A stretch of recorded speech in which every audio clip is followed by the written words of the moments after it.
오늘은 창세기 34장 25절에서 31절까지 묵상하겠습니다. 34장 25절에서 31절까지입니다. 읽겠습니다.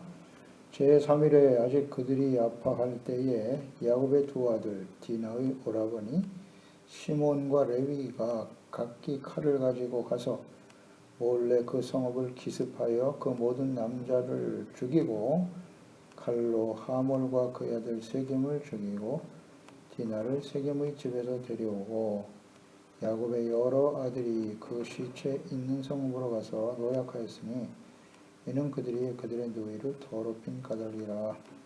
그들이 양과 소와 나귀와 그 성읍에 있는 것과 들에 있는 것과 그들의 모든 재물을 빼앗으며 그들의 자녀와 그들의 아내들을 사로잡고 집 속의 물건을 다 노략한지라. 야곱이 시몬과 레위에게 이르되 너희가 내게 화를 끼쳐 나로 하여금 이 땅의 주민 곧 가나안 족속과 브리스 족속에게 악취를 내게 하였도다.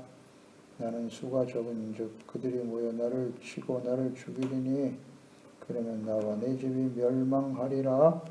그들이 이르되 그가 우리 누이를 창녀같이 대우함이 옳으니까. 악을 악으로 갚지 말고 손으로 악을 이겨라. 세겜에 거주하면서 야곱의 가정에 발생한 불행, 딸 디나의 강간과 청혼, 이방인들로부터의 청혼, 경제와 거주의 안정적인 조건을 제시하면서 청혼을 받았지만 야곱은 침묵하고 있습니다. 그의 아들들은 결혼 조건으로 할례를 제안하고 이를 수용하여 세겜성의 모든 남자들이 할례를 받고 누워 있을 때 야곱의 아들들이 그들을 죽이고 물건을 노략질하고 디나를 데려왔다 그랬습니다. 가장이 역할과 사명을 다하지 못함으로 인해서 발생한 더 큰 죄와 비극이다 라고 볼 수 있습니다. 25절에 제3일에 그들이 아파할 때 시몬과 레위가 기습하여 칼로 모든 남자들을 죽였습니다. 그러니까 할례를 받고 3일이 지난 때 제3일 할례를 받게 되면 셋째 날에 염증이 가장 심하고 고열로 고통을 받는 때라고 합니다. 그래서 할례 받고 3일째 되는 날을 위기의 날이라고 부르기도 합니다. 싸울 능력도 없고 화친의 약속을 믿고 할례를 받아 누워 있을 때 시몬과 레위가 세겜성의 모든 남자들을 죽였습니다.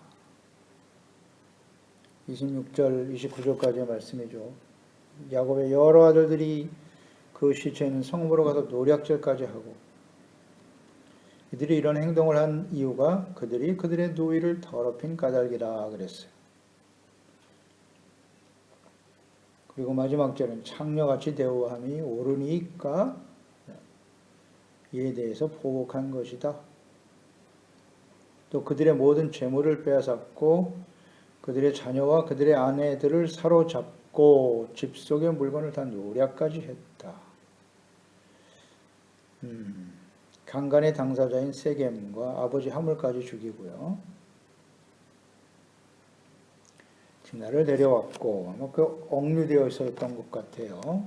지금 그들이 결혼을 청하고는 있으나 디나를 집으로 보내준 것이 아니라 자신들이 억류하고 있었던 것으로 보입니다. 그래서 야곱의 아들들이 이러한 행동을 취하지 않았나 싶은데요. 그러면 이러한 야곱의 아들들의 행동은 올바른 것일까요? 야곱의 아들들은 아버지 야곱과 상의도 없이 스스로의 계획과 판단으로 분노를 다스리지 못하고 불필요한 살인을 행했습니다. 야곱과 상의가 없이 행동했을까? 30절 말씀을 보면 야곱이 그 아들들의 행동을 책망하는 것으로 보아 상의 없이 아들들의 독단적인 행동이었다라고 보여집니다. 그러니까 야곱이 가장으로서 하나님께 기도하고 하나님의 뜻을 깨닫고 명령할 때까지 기다렸어야 합니다. 그 아들들은요. 가장인 야곱의 우유부단함과 또 역할과 지도력의 부재가 이렇게 더 큰 비극을 초래하게 된 것입니다. 불필요한 살생을 일으키고 말았어요. 하나님께서는 세겜 사람들과 전쟁을 원치 않으셨습니다. 지금 야곱의 아들들의 이러한 행동은 이건 전쟁입니다. 상대방을 다 죽이고 아내와 자녀들, 그들이 가지고 있는 재산까지도 약탈했다. 포로 잡고 약탈을 했다는 것인데 이건 전쟁입니다. 근데 하나님께서 세겜 사람들과 전쟁을 원하셨을까요? 그렇지 않습니다. 디나의 강간 사건은 근본적으로 하나님께 서원한 대로 야곱이 베델로 올라갔어야만 했습니다. 그들이 세겜에 거주하려고 하는 것이 아니라 베델로 올라갔다면 이런 일이 벌어지지 않았을 거예요. 따라서 세겜에서 거주하려고 했던 야곱의 결정이 근본적인 원인이라고 볼 수 있습니다. 이 일이 발생한 후에 창세기 35장 1절에 보면 하나님이 야곱에게 이르시되 일어나 베델로 올라가서 거기 거주하며 내가 내 형 에서의 낯을 피해 도망하던 때에 내게 나타났던 하나님께 거기서 단을 쌓으라 하신지라 그랬어요. 이게 하나님의 뜻이었다고요. 세겜에 거주하지 말고 베델로 올라가서 거기 거주하라. 물었어야지 하나님한테. 이 상황에서 야곱의 아들들이 이렇게 살생을 하기 이전에 하나님 앞에 기도하고 야곱이 물었다면 35장 1절에 말씀하신 이 말씀을 들려주셨을 거예요. 거기 거주하지 말고 베델에 가서 거주해라. 내가 너와 만난 그곳 베델에서 나에게 서원한 대로 베델로 올라가서 그곳에 거주하라고 말씀하셨겠지요. 그런데 야곱이 가장으로서 하나님께 기도하고 이 뜻을 묻지 않았다는 것. 그가 역할과 사명을 가장으로서 다하지 못하니까 자녀들이 이렇게 자의적인 행동을 하게 되잖아요. 자신들의 분노와 복수심으로 이러한 일들을 행하게 되었다. 분명 하나님의 뜻은 베델로 올라가는 것이었는데요. 또 하나 묵상되는 바는 언약의 백성, 하나님의 구원의 언약을 계승해야 될 야곱과 그의 아들들, 이스라엘에게 있어서 전쟁은 하나님께 속한 것입니다. 하나님께서 허락하신 전쟁이어야 한다는 거예요. 전쟁은 자신들의 복수를 위해서, 하나님의 백성들은 복수를 위해서 전쟁하는 게 아닙니다. 하나님께 속한 전쟁이라고 하는 것은 하나님의 뜻, 즉 의를 바르게 세우는 일을 위해서 전쟁해야 하는 거예요. 또 하나님이 명령하시고 하나님의 뜻에 따라 이루어져야 하는 것이죠. 그런데 그렇지 못했습니다. 이들은. 지금 야곱의 아들들이 전쟁과 같은 상황을 만들어낸 것은 하나님께서 허락하신 전쟁이 아니었다는 거예요. 야곱에게 전쟁을 명하신 일이 없습니다. 그 이후에 이스라엘의 많은 전쟁들을 우리가 보게 됩니다. 성경에 보면. 근데 그 전쟁에 있어서 언제든지 하나님께서 명하십니다. 혹은 상대방이 공격해오는 경우도 많죠. 그때에 하나님께 기도하면 하나님께서 함께 싸워주시겠다고 말씀하시고, 이 전쟁은 여호와께 속한 것이다. 이것을 여러 번 다윗 시대에도 그렇고요. 밝히고 계십니다. 전쟁은 하나님께 속한 거예요. 하나님이 하시는 것이고 하나님의 뜻에 의해서 이루어져야 하는 것이죠. 따라서 야곱의 아들들의 이 살육과 노력은 하나님의 뜻과는 상관이 없는 자신들의 분노와 복수로 일어난 것이다. 세겜 사람들이 디나를 겁탈했지만 그들은 화친과 결혼을 요청했다는 것이죠. 그러니까 하나님께 기도하고 뜻을 묻고 그에 순종하는 것이 옳았습니다. 일을 해야 될 사람이 누구냐? 가장인 야곱. 야곱의 역할과 사명이었습니다.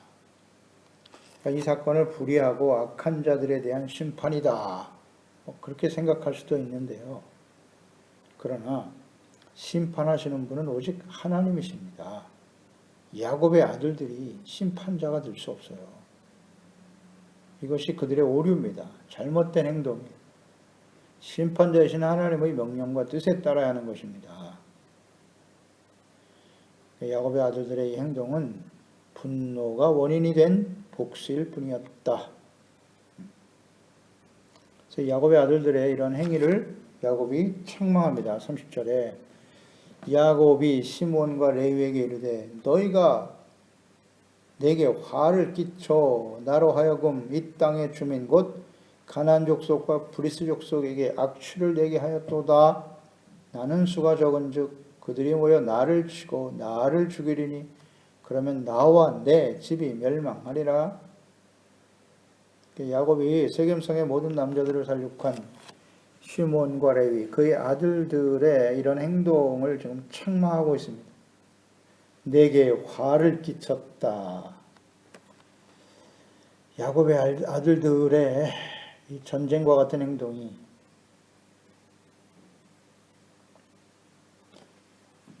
야곱에게 화를 끼쳤다고 강조하고 있습니다. 그들의 행동이 올바르지 않았다라고 지적하고 있습니다. 이 일로 인해서 주변 가나안 족속과 브리스 족속들에게 악취를 내게 했다. 그 주변에 있는 모든 가나안 족속들이 이제 야곱과 그의 가족들을 싫어하게 되고 미움의 대상이 되었고 원수가 되게 하였다는 것입니다. 그래서 나를 치고 나를 죽일 것이다. 나와 내 집이 멸망하리라.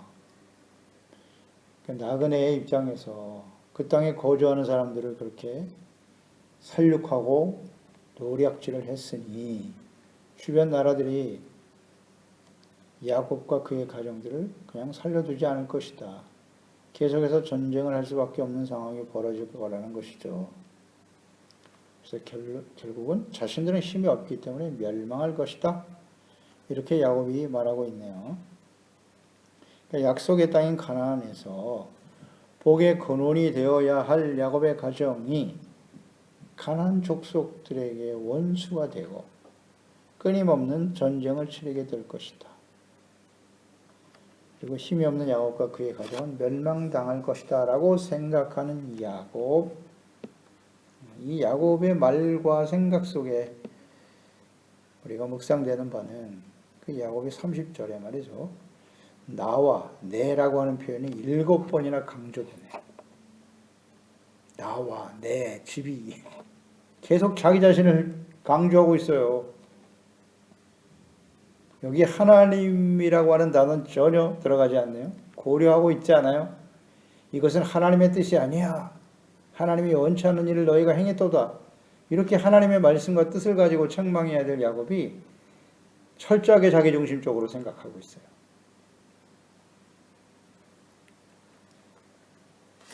하나님의 언약, 하나님의 말씀과 뜻, 하나님의 영광과 공의는 언급되지 않고 오직 자신의 생명, 안위, 내 집이 멸망할 것이다 걱정하고 있는 야곱. 야복나루에서 야곱이 이스라엘로 바뀌는 복을 받았습니다. 그래서 분이엘의 아침을 만재하고 이제는 옛사람 야곱을 벗어버리고 의의 새사람인 이스라엘, 하나님과 싸워 이긴 자, 하나님이 나와 함께 하시면 나는 반드시 승리할 수 있다. 하나님이 나와 함께 하신다. 그래서 에서와 감격적인 해오를 이루게 되었고 참된 화평을 이루었던 그 두려움을 벗어내고 참된 기쁨과 평안을 얻을 수 있었던 야곱은 어디 갔나요? 지금 주변 백성들을 두려워하고 있어요. 원치 않는 전쟁을 일으키고 그리고 자기 자신만을 생각하면서 걱정하고 두려워하고 있다. 또다시 야곱의 모습으로 돌아가 버렸네요. 여전히 이기적이고 자기 중심적인 생각을 버리지 못하고 있다. 하나님의 뜻과 복의 근원이 되는 언약을 계승하는 일, 하나님의 나라와 의의를 구하는 일이 언제든지 삶의 우선순위가 되어 있어야 합니다. 야곱이 이걸 또 놓치고 있네요. 이스라엘로 변화시켜 주었지만 여전히 자기중심적이에요. 이 야곱의 모습이 모든 시대의 하나님의 백성들의 모습이고 은혜받은 하나님의 자녀들이죠. 예수 그리스도 안에서 구원받아 의롭다함을 얻고 야곱이 이스라엘로 변화된 것처럼 의의 새 사람을 옷 입게 된 우리 그리스도인들의 모습이기도 해요. 너무나 큰 은혜로 사망에서 생명으로 옮기고 의의 새 사람이 되었습니다만 여전히 자기중심적인 삶을 버리지 못하고 있다. 이 야곱의 모습이 오늘 우리의 모습일 수 있다는 것입니다. 이것이 바로 이러한 사태를 불러일으키는 가장 근원적인 원인이 되었다는 것입니다. 야곱의 가정에 딸이 강간을 당하고 불필요한 전쟁으로 그들로부터 원수가 되어지는 이런 상황이 벌어진 이유가 무엇인가? 이 30절 말씀에 잘 나타나 있네요. 야곱이 여전히 자기중심. 그래서 연단이 필요하다. 연단의 과정이로구나 하는 것을 깨닫게 됩니다. 세겜성에 거주하려고 했을 때부터 이미 야곱은 자기중심이었다는 거죠. 나에게 유익이 되고 내 집이 번성하고 예수 그리스도 안에서 구원받은 우리들은 어떻습니까? 구원받은 이후에 하나님의 나라와 그의 의를 먼저 구해야 될 저희들이 여전히 무엇을 먹을까 입을까 마실까? 예수 그리스도를 주로 고백하고 살아가면서도 여전히 재물이, 나의 유익이, 나의 명예와 영광이 더 중심이 되는 삶을 살고 있지는 않은가요? 그럴 때 그의 가정에 이러한 비극이 찾아오게 되더라. 이건 뭐 절대 진리입니다. 하나님이 모르시겠습니까? 다 알고 계십니다. 여전히 내만을 강조하고 있지 않습니까? 하나님의 나라와 의를 이루고 우리에게 주신 이 구원의 은혜, 복음이지 않습니까? 구원의 복된 소식을 우리의 삶을 통해서 모든 사람들에게 전하고 증거해야 될 복의 근원이 되어야 될 사람들이 여전히 이기적이에요. 나의 집, 나의 가정, 우리 교회, 내 성공, 나의 명예 여기만 집착하고 있지 않는가요? 그러니까 이런 시련이 다가오게 되는 겁니다. 주변 사람들로부터 원수가 되고 조롱과 멸시의 대상이 되고 그 원인이 여기에 있다는 사실을 알아야죠. 그 가장의 역할과 사명이 매우 중요한데 야곱이 지금 온전하지 못합니다. 교회도 마찬가지죠. 주의 종들이 그 역할과 사명의 중요성을 깨닫지 못하고 여전히 자기중심적으로 생각하고 행동하고 이것이 오늘날 교회와 그리스도인들이 세상에 선한 영향력을 미치지 못하는 중요한 원인이 되겠죠. 그래서 연단이 필요한 것입니다. 시련들이 다가오게 되는 것이고요. 31절에 그들이 이르되 그가 우리 노이를 청녀같이 대우함이 옳으니까 이 아버지의 책망에 대해서 자신들의 행동, 분노와 복수가 정당하다라고 주장하는 야곱의 아들들. 자신들의 행동이 옳다는 거예요. 이렇게 반응하는 아들들의 모습. 참 문제가 있네요. 문제가 있어요. 아버지가 가장으로서 그들의 행동에 대해서 책망할 때 야곱은 자기 생각을 중심으로 책망했어요. 내 생각에는 너희들의 행동으로 인해서 내 집이 멸망당하고 내가 어려움을 당하게 됐고 자기 중심적으로 이야기를 하니까 그 아들들은 역시 자신의 생각이 옳다고 주장하게 되는 거예요. 그러면 우리 누이를 창녀같이 대우하는 그들을 그냥 내버려 둡니까? 우리 생각은 달라요. 이렇게 나오는 거예요. 야곱이 30절에 하나님의 말씀과 뜻에 대해서 말했다면 그 아들들은 이렇게 반응하지 않았을 겁니다. 하나님이 원치 않는 일을 너희들이 행했도다. 하나님의 뜻은 그것이 아니었어. 라고 말했어야죠. 야곱이 가장으로서 자신의 생각을 말하니까 자녀들도 자신들의 생각이 옳다고 주장하는 것 아니겠습니까? 그렇습니다. 사람의 생각은 다 달라요. 아버지 세대와 자녀 세대들의 생각이 다른 거예요. 같은 가정에서 남편과 아내의 생각이 다르고 부모와 자녀들의 생각이 다릅니다. 모든 사람들은 다 자기 중심적으로 사고하게 되어 있습니다. 자기 나름대로의 가치 판단을 가지고 행동하고, 그러면 이 서로 사람들의 다른 생각을 하나로 모을 수 있는 그 기준이 무엇일까요? 진리죠. 하나님의 말씀밖에는 없습니다. 그래서 하나님의 말씀을 가지고 말씀이 중심이 되고 말씀이 기준이 되어 모든 우리의 생각과 행동을 하나님의 뜻에 맞추어서 살아가는 것이 얼마나 중요한가요? 지금 야곱의 가정에, 세겜에 거주하고 있는 야곱의 가정에는 하나님과 하나님의 말씀이 중심이 되지 못하고 있네요.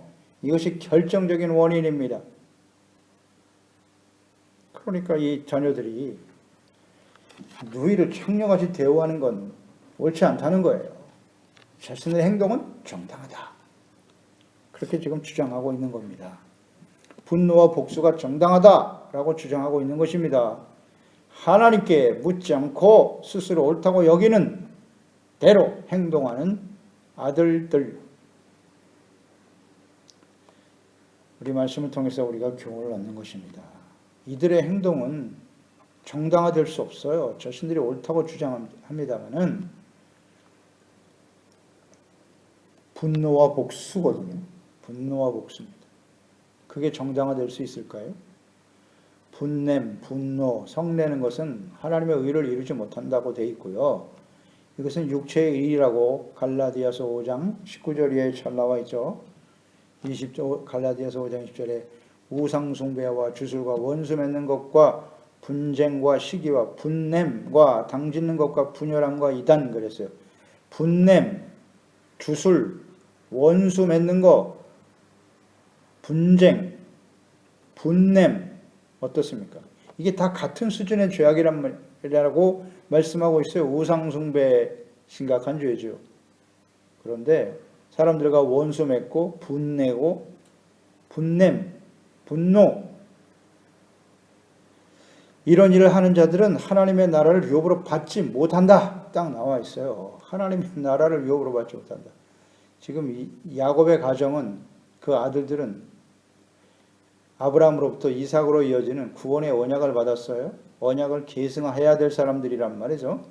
하나님의 아브라함으로부터 주신 그 복의 핵심이 뭐다? 하나님의 다스림을 받는 하나님의 나라 의의 백성이 되는 겁니다.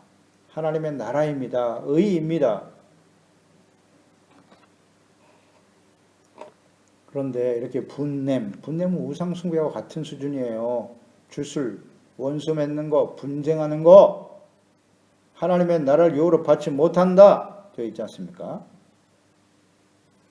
하나님의 자녀와 백성들에게 있어서 분노는 죄라는 사실을 다시 한번 깊이 인식해야 합니다. 악한 자들을 다 죽여야 됩니까? 그럼 이 세상에 다 전쟁으로 악한 자들을 다 멸하고 그러면 그게 하나님의 의가 정당화될 수 있을까요? 성경 그렇게 가르치고 있습니까? 하나님이 그렇게 말씀하시나요? 아닙니다. 반대하고 박해하는 사람을 다 죽여야 돼요? 아닙니다. 에베소서 4장 31절 너희는 모든 악독과 노함과 분냄과 떠드는 것과 비방하는 것을 모든 악의와 함께 버려라 이렇게 나와 있잖아요. 노함, 분냄 이건 악의랍니다. 악한 뜻이래요.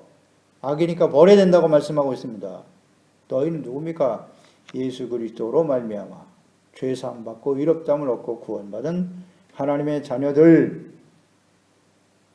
하나님의 구원의 언약을 계승해야 될 하나님의 자녀들은 분냄은 악이라고 말하지 않습니까? 이어서 로마서 12장 17절로 21절에 아무에게도 악을 악으로 갚지 말고 모든 사람 앞에서 선한 일을 도모하라. 할 수 있거든 너희로서는 모든 사람과 더불어 화목하라. 내 사랑하는 자들아 너희가 친히 원수를 갚지 말고 하나님의 진노하심에 맡겨라. 기록되었을 때 원수 갚는 것이 내게 있으니 내가 갚으리라. 라고 주께서 말씀하시니라. 내 원수가 줄이거든 먹이고 목마르거든 마시게 하라. 그리함으로 내가 숯을 그 머리에 쌓아 놓으리라. 악에게 지지 말고 손으로 악을 이겨라. 아멘입니다. 오늘 본 말씀을 우리에게 주는 교훈이에요. 자신들의 분노와 또 복수의 행동으로 인해 그것이 악을 물리치는 의의 행동이라고 착각하지 말고 하나님이 원치 않는 일을 하나님의 뜻을 바르게 이해하고 행동해야죠. 오늘 본문 말씀입니다. 우리에게 주는 교훈이에요. 악을 악으로 갚지 말고 손으로 악을 이겨라. 아멘. 기도하겠습니다. 하나님 아버지, 오늘도 주의 말씀을 묵상하면서 야곱의 아들들의 살육과 노략, 이것은 전쟁에 준하는 행동인데요. 그들과 전쟁하는 것이 하나님의 뜻이었습니까? 전혀 그렇지 않습니다. 야곱의 아들들은 하나님의 뜻을 묻지도 아니하고 하나님의 뜻은 베델로 올라가는 것이었어요. 세겜에 거주하고 거기서 전쟁을 치르는 것이 아니라 이러한 하나님의 뜻을 분별하지 못했던 가장인 야곱의 역할과 사명, 이것이 매우 중요한데 그 지도력을 발휘하지 못함으로 인해서 아들들이 더 큰 죄를 짓게 되고 결국 그것을 떠나 주변 모든 사람들의 대적이 되어줄 수밖에 없는 더 큰 두려움 속에 사로잡히는 일이 발생하고 말았죠. 이것은 오늘 그리스도 예수 안에서 구원받은 저희들이 이 죄악된 악한 세대 속에 살아가면서 어떻게 행동해야 하는지 교훈을 주고 있습니다. 악을 악으로 갚아야 할까요? 그 악한 자들을 심판하는 것은 하나님이 하시는 일이라고 하시잖아요. 원수 갚는 일은 하나님께 맡기라고요. 우리가 심판자가 될 수는 없습니다. 우리 주변에 우리를 힘들고 악하게 한 악한 사람들 많죠. 핍박하고 상처 주고 고통을 주는 사람들 얼마든지 있습니다. 그들을 우리가 힘으로 다 물리치고 멸망시켜 전쟁을 일으키는 것이 주님의 뜻일까요? 그렇지 않다는 겁니다.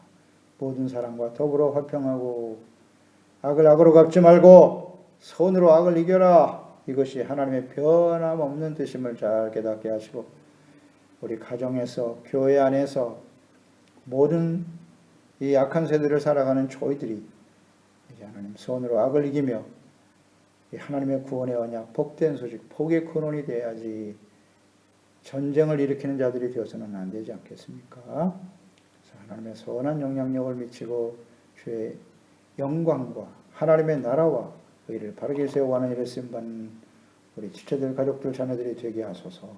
예수님의 이름으로 기도드립나이다. 아멘.